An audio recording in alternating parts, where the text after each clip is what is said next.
You've probably seen headlines like this before, with the argument essentially being because there are so few trans athletes, why are we even worried about them playing sports? Now, I'm sorry, but since one was saying this minority group is so small, why does anybody care about them?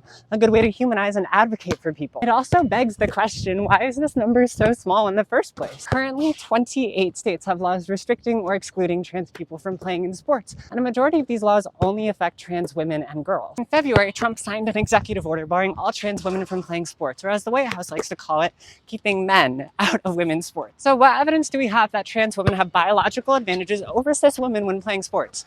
Not much. This is a widely under-researched topic, and I'll let you guess why, but some of our best research ironically comes from the military. Prior to Trump's trans military ban, believe it or not, there were actually a lot of trans women on HRT in the military, and we could see through military data that after 2 years on HRT, their average mile times were in a similar range to cis women, and after 4 years on HRT, their max sit-ups in a minute were also in a similar range to cis women. Their max push-ups per minute remained higher than cis women even after 4 years on HRT, but how do we apply this data to sports? There will always be biological advantages and disadvantages in sports. Michael Phelps has an unnaturally long torso and is double jointed. Breonna Stewart, my favorite basketball player, has an unnaturally long wingspan even for a woman who's already 6'4". So is there enough of a biological advantage that trans women have over cis women that we should be barred from playing all women's sports?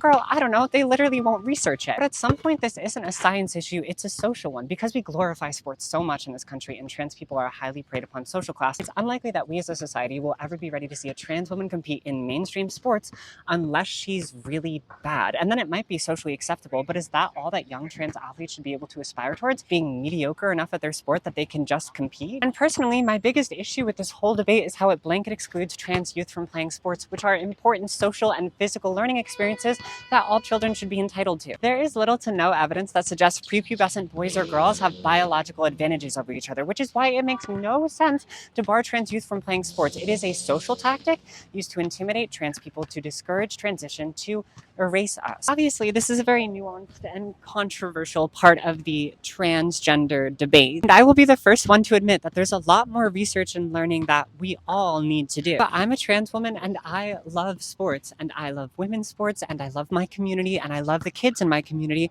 and we deserve our rightful place in the sports community and on the court.